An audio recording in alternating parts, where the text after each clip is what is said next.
Thanks everyone for joining this week's CloudExtend Excel for Salesforce weekly workshop. We're going to switch things up a little bit this week, and we're going to focus on the improvements that we've made to the product with this January 2018 release. More improvements than we've ever had. We've completely rewritten the app from the ground up. Specifically, you can now push updates to 25 times more records using the same number of APIs. That's a really big performance improvement. We're sending batches to Salesforce now. When you're pushing updates, we're sending them in batches of 2,000. So a lot more improvement there as far as performance improvement goes. So I'm going to flip my screen over in a second, and I'm going to go over, we'll take a look at the app itself, and we'll look at some of the improvements in real time. So first, we've got a new template builder.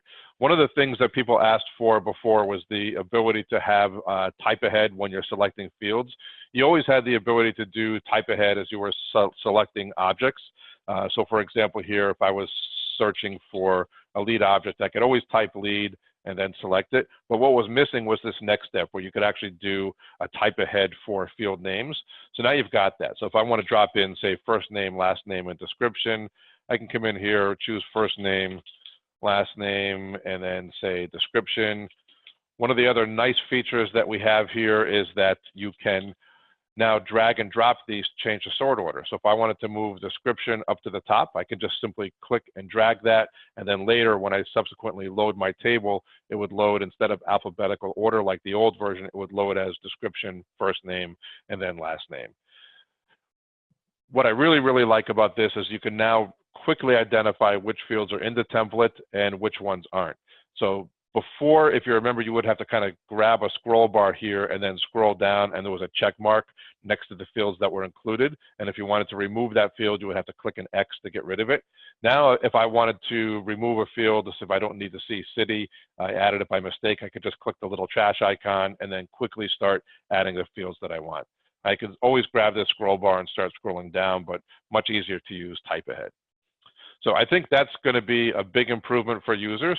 I'll show you something else that's really pretty cool. So I'm going to come in here. Let's just add in, we'll go ahead and add city in here. Let's also add in owner. So we add in a lead owner.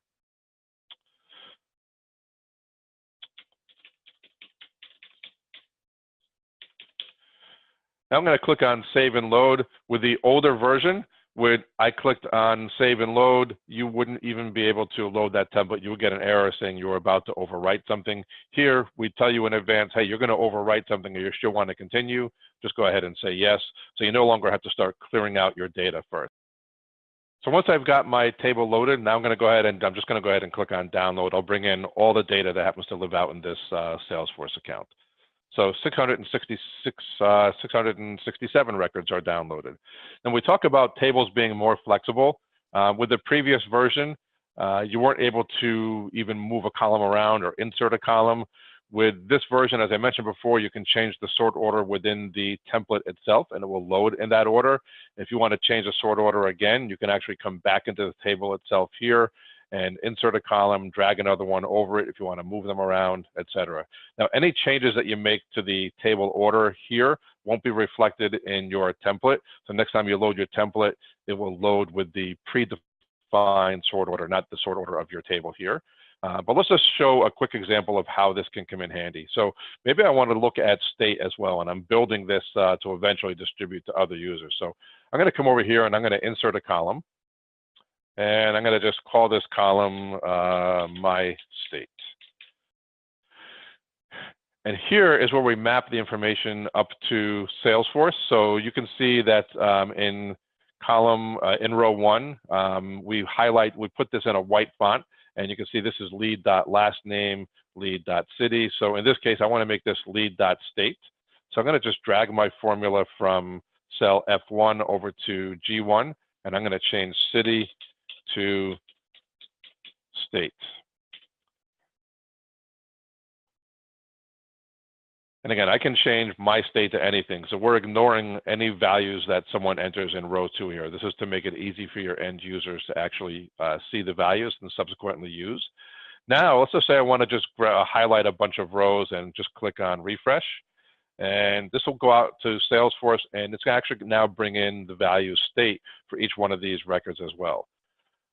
And I can make changes now and push those changes back up to Salesforce as well. So if this person wasn't in Ohio but happened to be in Connecticut, I can go ahead and click on update and update just this one row. And we'll see this ID switch over to green here, letting us know that was successfully changed over in Salesforce. So now I'm going to actually load some opportunities and show you. I've got some that are preloaded here. So I'll show you how you can now use the pick list enhancements. So with the previous version, if I wanted to change a lead owner or an account name, I would actually have to come in to the pick list box over here in the add-in, and then I would have to click X to clear out the current selection and then start typing someone's name if I wanted to change it.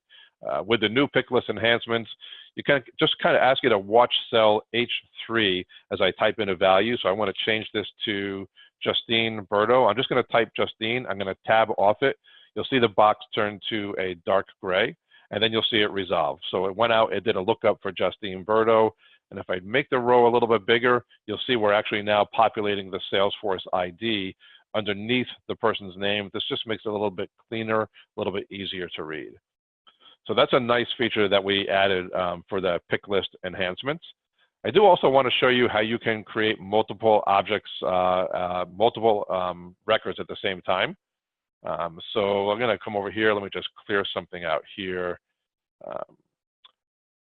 Okay, so I've got a template for accounts and contacts. So let's take a look at that template. I started with accounts, and then I'm loading in related objects. I'm loading in contacts, and you can see that here. Now we're calling it's contacts : and then the field name. So this is how we know it's now a related object. So in addition to business phone, if I wanted to bring over, say, a contacts job title, I can start typing contacts, and then here I can see all the fields that I want. If I know its title, I can even start typing title and drop that in. So for the purposes of my illustration, I'm not going to use the title. I'll just go ahead and click next, and then I'll click on save. Now I'm going to load this template. And I do want to flip over here and just show you in this Salesforce instance that there are no accounts created this week.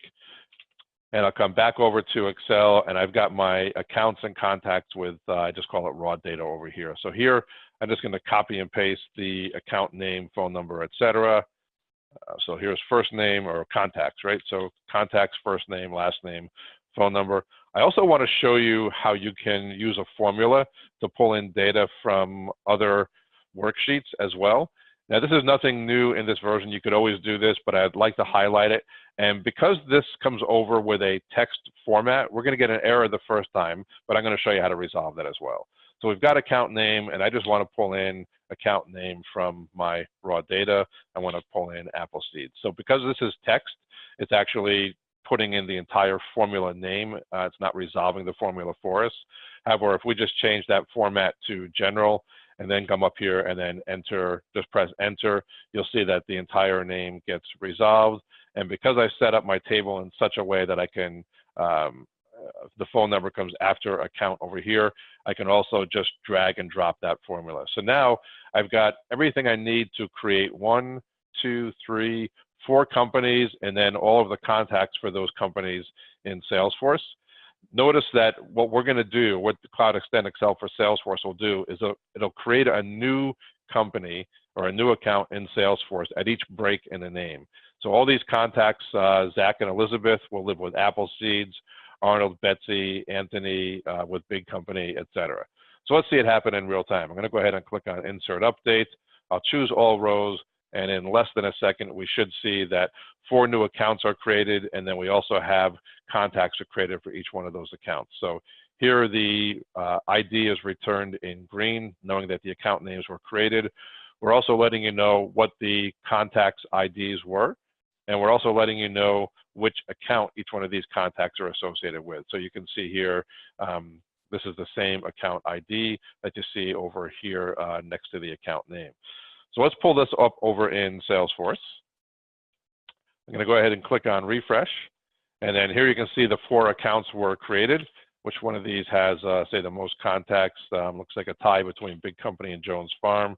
So let's look at Big Company and scroll down to the contacts. And here you can see the contacts and their phone numbers were added in. So really, really pretty cool feature. And then just to highlight, just the flexibility of the tables themselves. If I wanted to actually bring in the contact's job title as well, I can come over here and I can say contacts.title. And if I want to update it just for the folks that are at, I think we chose big company before, right? Yep, big company. So let's just update the contact for the folks at big company.